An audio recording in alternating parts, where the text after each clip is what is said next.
अस्सलामुअलैकुम, मेरा नाम है ज़ैद कासिम और आप देख रहे हैं लर्न विद सीक्यू। इस वीडियो में मैं आपको बताऊंगा कि वेरिएबल्स क्या होते हैं और वेरिएबल्स जो हैं कितने टाइप्स के होते हैं और वेरिएबल डिक्लेयर कैसे किया जाता है और वेरिएबल को प्रिंट कैसे किया जाता है। तो सिंपली हम कंपाइलर खोल लेते हैं जल्दी से। मैंने विंडो का बटन क्लिक करना है और ये मेरे पास तो यहाँ लिखा हुआ कंपाइलर खुला हुआ है। अगर आपके पास नहीं है तो आप लिख कीजिएगा यहाँ पे विजुअल स्टूडियो और यहाँ पे खुल जाएगा। सही है, सिंपल। तो मैंने विजुअल स्टूडियो खोल लिया। तो जितनी देर हमारा विजुअल स्टूडियो ऑन हो रहा है मैं आपको डेटा टाइप्स के बारे में बता देता हूँ और वेरिएबल्स के बारे में बता देता हूँ।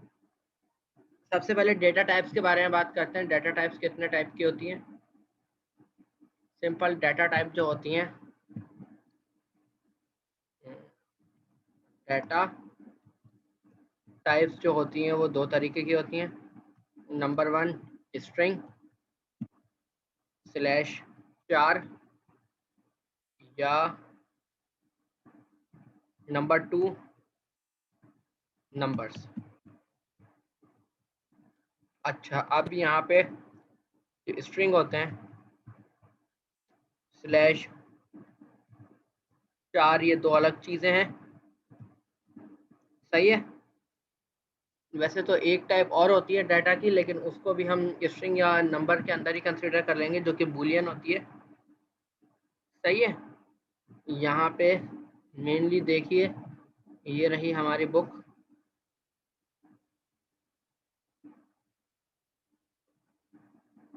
ये देखिए, अगर हम डाटा टाइप्स की बात करें तो मैं आपको दिखा देता हूँ। चैप्टर नंबर 2, ये आ गया डाटा टाइप्स। सही है। डाटा टाइप्स हमारे पास कितने टाइप की होती हैं ये लिखी हुई आ गई। सही है।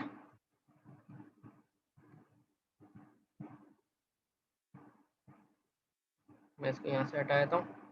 ये देखिए, एक टाइप इंटीजर होती है। ये जो शुरू के 3 है ये एक ही हो गई। कैरेक्टर और स्ट्रिंग एक होती है। एक टाइप होती है ऑब्जेक्ट्स और एक टाइप होती है बूलियन। सही है। तो मैं यहाँ पे तमाम टाइप्स लिख देता हूँ जल्दी से। एक होती है बूल और नंबर 4 होती है ऑब्जेक्ट। और मेनली इसकी कितनी टाइप्स होती हैं? आपको ये बात याद रखना है कि मेनली जो टाइप्स होती हैं इसकी वो 2 टाइप्स होती हैं और उसके अलावा जो टाइप्स होती हैं वो टोटल 4 टाइप्स होती हैं। सही है। स्ट्रिंग और कैरेक्टर के अंदर क्या आ जाता है? स्ट्रिंग और कैरेक्टर के अंदर सिंपल स्ट्रिंग और कैरेक्टर आता है। नंबर के अंदर दो तरीके के नंबर आते हैं। नंबर के अंदर दो तरीके के नंबर आते हैं, होल नंबर और रियल नंबर। अच्छा, अब होल नंबर कौन से होते हैं? होल नंबर के अंदर होल नंबर जो होते हैं वो सारे ये वाले होते हैं। मैं आपको हाईलाइट करके दिखा देता हूँ।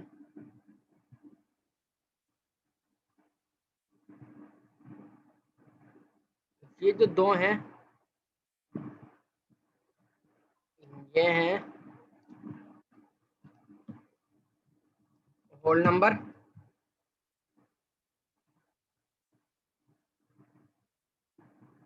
नहीं, ये है रियल नंबर।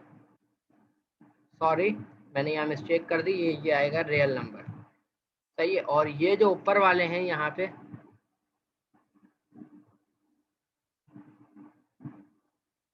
जो ऊपर वाले हैं इसका मैं कलर चेंज कर देता हूँ।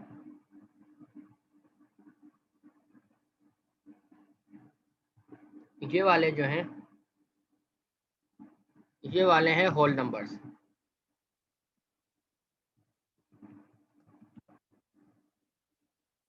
सही है। मैं इसको यहाँ रख देता हूँ। अब हम वापस आ जाते हैं। अब हमने क्या क्या देख लिया डेटा टाइप्स के अंदर कि होल नंबर होते हैं, रियल नंबर होते हैं। अब हम देखते हैं बूलियन क्या होता है। बूल बूल का मतलब होता है, जैसे कि हम जानते हैं कि आइदर ट्रू और फॉल्स, जो कि हमारे उसके अंदर भी होता है, पीसीस के अंदर या 0 और 1, तो सिंपल इसके अंदर 0 और 1 वैल्यू स्टोर होती है, आइदर ट्रू और नॉट, और इसकी जो डिफॉल्टेड वैल्यू होती है वो फॉल्स होती है। सही है। इसके अलावा ऑब्जेक्ट्स भी एक तरीके के डाटा टाइप्स हैं जो कि बहुत कम यूज होते हैं। अब देख लेते हैं कि होल नंबर के अंदर स्मॉल बिट है, एस बिट है, सही है, बाइट है, शॉर्ट है, अल्ट्रा शॉर्ट है, इंट है, अल्ट्रा इंट है, लॉन्ग है, यू लॉन्ग है। अच्छा, अब फ्लोटिंग नंबर्स के अंदर फ्लोट और डबल आ गया, डेसिमल या इसके अंदर डेसिमल्स आ गए। रियल नंबर्स जो होते हैं, रियल नंबर्स के अंदर फ्लोट की वैल्यूज मतलब पॉइंट वाली वैल्यूज जो जितनी भी होती हैं, जितने भी पॉइंट वाले नंबर की वैल्यूज होंगी वो सारी जो है वो रियल नंबर के अंदर आएंगी। जितने भी नंबर्स होंगे उसके अलावा 1 2 3 4 वो आ जाएंगे होल नंबर के अंदर। सही है। मैक्सिमम और मिनिमम वैल्यू क्या होती है, वैसे तो ये आपको याद रखने वाली बात है और इंटरनेट से भी मिल जाता है, तो आपको सिंपल याद इतना ज़्यादा रखने की ज़रूरत नहीं पड़ेगी। यहाँ पे क्या आ गया, ये सारी वैल्यूज इनके अंदर स्टोर होती हैं। सही है। स्ट्रिंग के अंदर जो वैल्यू डिफॉल्टेड होती है ये नल होती है, ऑब्जेक्ट के अंदर भी नल होती है। सही है। बूलियन के अंदर फॉल्स होती है, और इसके अंदर आप दो ही वैल्यू स्टोर करवा सकते हैं बूल के अंदर, जो कि आइदर ट्रू और फॉल्स होती है। डेसिमल के अंदर आप जो है वो ज़ीरो से ज़ीरो, जितने भी जो हमारे नंबर्स होते हैं इसके अंदर डिफ़ॉल्ट वैल्यू ज़ीरो सेव हुई भी होती है। सही है। और उसके बाद आप सेव करते हैं जो कि आपके मर्ज़ी के मुताबिक होती है। तो आप यहाँ पे देख सकते हैं कि इनकी मिनिमम और मैक्सिमम वैल्यू कितनी है। जिनके साथ यू आएगा आप समझ जाएं उनकी वैल्यू ज़ीरो से स्टार्ट होती है, मिनिमम वैल्यू ज़ीरो दे सकते हैं आप उनके अंदर। सही है। नेगेटिव वैल्यूज नहीं दे सकते आप। फ्लोट के अंदर जो है बहुत ज़्यादा हाई पावर दे सकते हैं। सबसे ज़्यादा जो हाई पावर दी जा सकती है डबल के अंदर दी जा सकती हैं, 1.17 इंटू 10⁻³ तो ये हो गया। अब हमें क्या देखना है, अब ये डेटा टेबल आप या तो याद कर लेंगे, वरना याद करने की कोई इतनी ज़्यादा ज़रूरत नहीं होती आपको। आप सिंपल इंटरनेट पे लिखेंगे कि इसकी रेंज क्या होती है, वो आपको खुद ही बता देगा। सही है। तो अब विजुअल स्टूडियो ओपन कर लेते हैं। तो सबसे पहले मैं आपको ओपन करने का तरीका बताता हूँ। सिंपल क्रिएट न्यू प्रोजेक्ट करेंगे आप।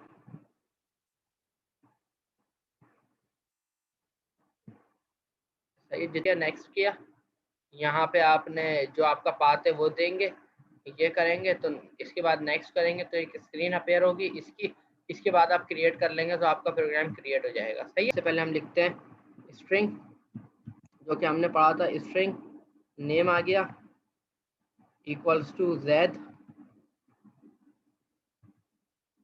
ये एरर दे रहा है, क्यों दे रहा है, मैंने तो इसको सही दिया है नेम, लेकिन अब देखते हैं एरर क्या दे रहा है। मुझे पता ही एरर क्या दे रहा है, लेकिन मैं आपको दिखाना चाहता हूँ।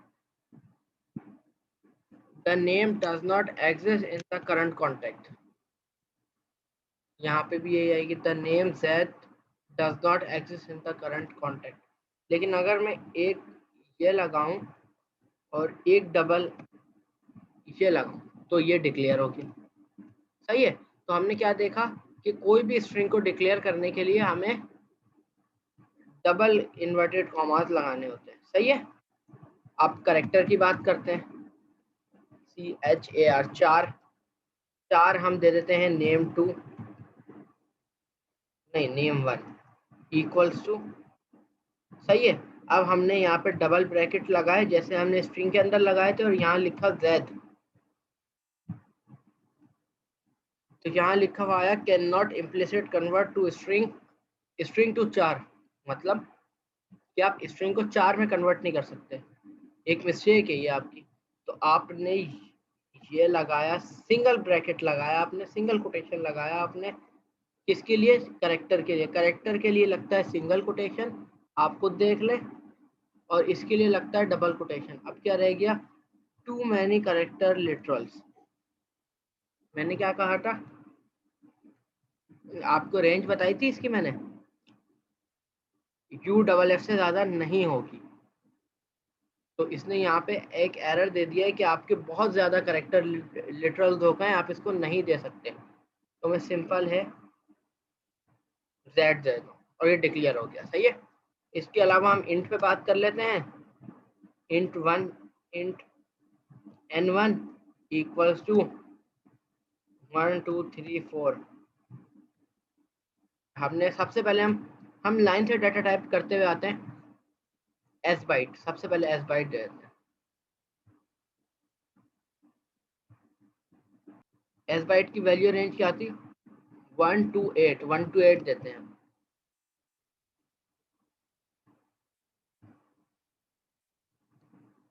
You can not convert 1 to 8 to sbyte. Error generate हुआ कि इसकी वैल्यू 1 to 7 से बड़ी नहीं हो सकती। तो अब मैं करता क्या हूँ, अब मैंने इसको एक डिजिट कम कर दिया तो 12 इसने एक्सेप्ट कर ली वैल्यू। सही है। इसके बाद मैंने ये किया और ये खोला हमने, एस बाइट की वैल्यू -1 to 8 थी, तो माइनस लिख देते हैं यहाँ पे और 1 to 8 कर देते हैं इसको। सही है। तो यहाँ पे कोई एरर नहीं आ रहा है। जैसे ही मैंने 1 to 9 किया यहाँ पे एरर आ गया। सही है। अच्छा, अब बाइट को हटा के, एस बाइट को हटा के बाइट लिख देते हैं। तो बाइट की रेंज हमने क्या देखी थी? बाइट की रेंज थी 0, मिनिमम वैल्यू कोई होनी नहीं चाहिए थी, मिनिमम वैल्यू 0। तो यहाँ पे आ गया constant value can not convert to byte. सही है। तो हमने इसको 0 कर -1 करके चेक करा, -1 पे भी एरर आ रहा है, लेकिन जैसे ही हमने 0 करा ये एरर रिमूव हो गया। अब इसकी पॉजिटिव वैल्यूज देख लेते हैं कहाँ तक जाती हैं। पॉजिटिव वैल्यू 255 तक। तो हमने 256 दिया, तब भी यहाँ पे एरर आ गया। देख लिया आपने। इसके बाद हम लॉन्ग देख लेते हैं। लॉन्ग के अंदर एक बहुत ही लार्ज वैल्यू है, बल्कि अब हम जब हमने इतनी सारी टेस्ट कर ली तो ये इनकी रेंजेस सही ही लिखी हुई होंगी। सही है।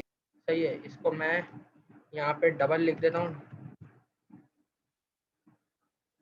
सही है, डबल, और यहाँ पे D1 कर देता हूँ। डबल की वैल्यू के साथ यू हटा देते हैं क्योंकि यू लगता नहीं है।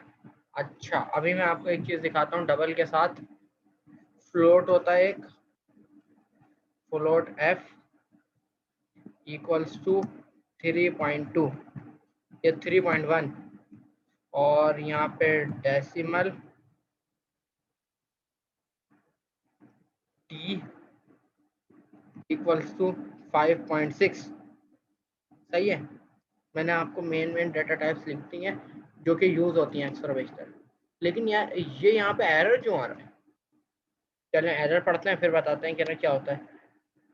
Literal of data type double cannot be implicit convert to float. Use f prefix to create the literal as a type। मतलब अगर हम सिंपल यहाँ पे f लिख देंगे तो ये इसको एक्सेप्ट कर लेगा और इसको पता चल जाए कि फ्लोट है। और ऐसे ही यहाँ पे भी यही एरर आ रहा है, देख लें। Literal of type double can not be implicit convert dot type decimal use m suffix to create a literal of these types. तो हमने यहाँ पे सिंपल m लिख दिया तो ये एरर चला गया। चलें अब इसकी प्रिंटिंग देखते हैं कैसे करते हैं। सिंपल हमने लिखा कंसोल, जैसे हमने लास्ट टाइम लिखा था, डॉट लगाया, राइट लाइन पे क्लिक, राइट लाइन देखा हमने, राइट लाइन किया हमने और ये किया और ये कर दिया। राइट लाइन में हमने लिख दिया नेम।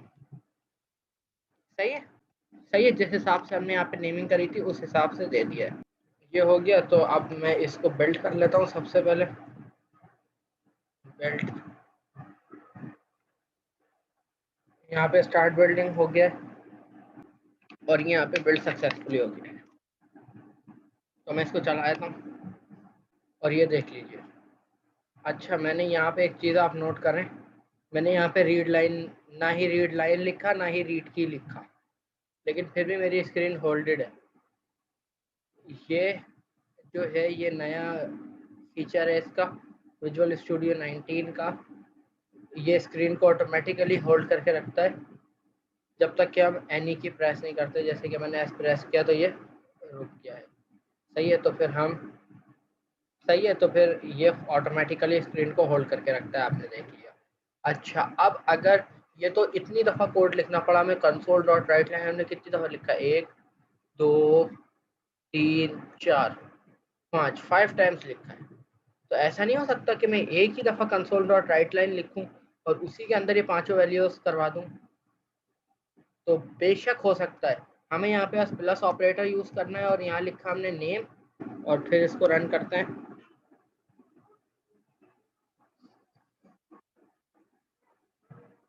ये देखें, ये मिक्स आ रहा है। सबसे पहले आया जैद, फिर आया जेड, इसके बाद आया यहाँ तक 6 तक वाली वैल्यू, इसके बाद आया 3.1 और ये 5.6। लेकिन एक बात समझ में नहीं आई कि यहाँ पे हमने गैप दिया हुआ है, फिर भी जो है वो एरर, जो फिर भी स्पेस नहीं आ रही। ऐसा क्यों है? तो इसका मतलब ये है कि ये हमने जो गैप दिया है, ये यहाँ पे हमने कंपाइलर को समझाने के लिए गैप दिया है। ये गैप हमने हरगिज़ इस काम के लिए नहीं दिया कि ये बीच के अंदर गैप दे। अगर हम इसको यूं करके गैप दें हर जगह पे तो ये एक्सेप्ट करेगा, वरना ये गैप एक्सेप्ट नहीं करेगा। अब क्या होगा? अब इन सब के दरमियान गैप होगा। ये देखिए, ये देख रहे हैं, हर किसी के दरमियान गैप है। अच्छा, ये जो हमने सारे बनाए हैं ये वेरिएबल्स हैं। एक होते हैं कांस्टेंट,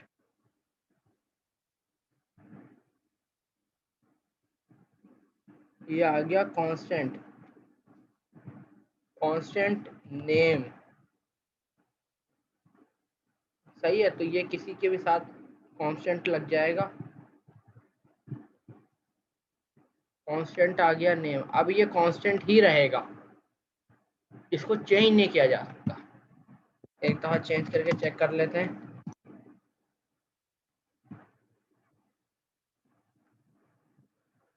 कोशिश करते हैं इसको चेंज करने की।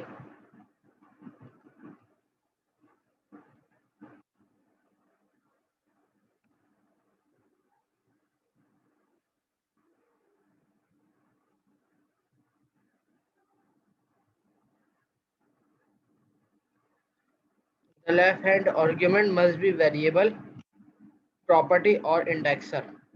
ये देख लीजिए, अगर मैं इस लाइन को कमेंट कर देता हूँ तो एरर चला जाएगा और ये ऊपर से, सही है, मैंने यहाँ से हटा दिया तो ये एरर आ रहा है। इसका मतलब क्या है कि आप कांस्टेंट को चेंज नहीं कर सकते। तो वेरिएबल का मतलब, देखिए हम सिंपल देखते हैं। वेरिएबल सही है, ये दो अल्फाजों से मिलके बना है। सबसे पहले तो मैं आपको इन दो अल्फाज समझा देता हूँ कि ये होता क्या है। सही है, एक अल्फाज है वेरी और दूसरा है एबल। वेरी का मतलब होता है चेंज और एबल का मतलब होता है किसी भी चीज की सलाहियत, एबिलिटी।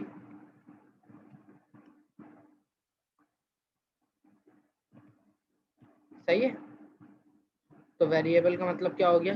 चेंज, चेंज होने की सलाहियत को। सही है, इसके पास चेंजिंग की सलाहियत होती है, इसीलिए इसको वेरिएबल कहते हैं। सही है, अभी मैं आपको एक चीज़ और दिखा देता हूँ कि मैंने यहाँ पे, समझे अभी मैं क्या कर रहा था? अभी मैं उसको चेंज कर रहा था नेम को, तो चेंज नहीं हो रहा था। लेकिन अब मैं D1 को करता हूँ, D1 बराबर हो गया 7 के, तो ये हो गया आसानी से। कितना आसान चीज़ है। सही है, तो हमने देखा कि ये चेंज हो जाएगी। यहाँ पे 7 प्रिंट होना चाहिए। सही है भाई, करेक्टर के बाद D1 था, डबल गैप के बाद, तो ये देख लीजिए। सही है, तो हमने देख लिया कि हमें क्या करना है, तो हमें ये कैसे करना था और दो वेरिएबल्स के दरमियान हम गैप कैसे देते हैं, कांस्टेंट कैसे बनता है। आज की वीडियो में इतना ही, मिलते हैं अगली वीडियो में।